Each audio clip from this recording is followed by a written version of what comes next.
आज हम लोग यहाँ पर यूजीसी रेगुलेशन लागू करने की मांग को लेकर यहाँ पर ज्ञापन देने आए हैं। साथियों, मैं संक्षेप में ही रखूंगा क्योंकि हमारे तमाम साथी अपनी बात रखेंगे कि एक छात्र नेता, एक छात्र नहीं, रोहित वेमुला ने इतना मजबूर कर दिया गया कि उसको आत्महत्या करनी पड़ी। एक बेटी पायल जो डॉक्टर थी, उसको आत्महत्या करनी पड़ी।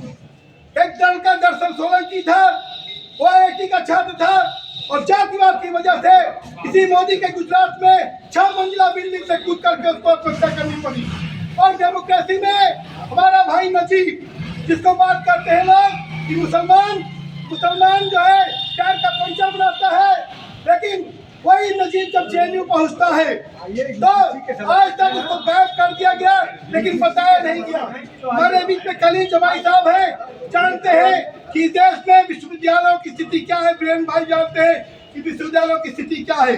और जब पायल और रोहित की मां संघर्ष किए और सुप्रीम कोर्ट को मजबूर होना पड़ा और यूजीसी को गाइडलाइन बनानी पड़ी, भैया और जब फोटो नीचे करिए, बनानी पड़ी और गाइडलाइन बनानी पड़ी, उसके बाद एक तबके ने, इक्विटी मतलब समानता होता है, समता होता है।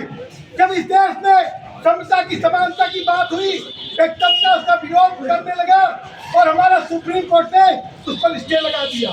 सवाल इस बात का है, क्या बाबा साहब के सपनों के भारत में समता समानता की बात क्या अब अवैध हो जाएगी मोदी राज में? सवाल इस बात का है। तो मैं, बहुत सारे मेरे साथी बात रखेंगे, तो मैं चाहूंगा कि हमारे बीच में मैं साथी वरिष्ठ कलीम जमाई साहब हैं। हम लोग चाहते हैं कि आज जो विश्वविद्यालयों के सवाल है कि 45 विश्वविद्यालयों में 38 सवर्ण कुलपति हैं, आखिर क्या माजरा है? अगर 65% SC का कोटा नहीं भरा है, 80% ST का नहीं है, 80% OBC का नहीं है, तो एक बड़ा सवाल है। मैं चाहता हूँ कि कलीम जमाई साहब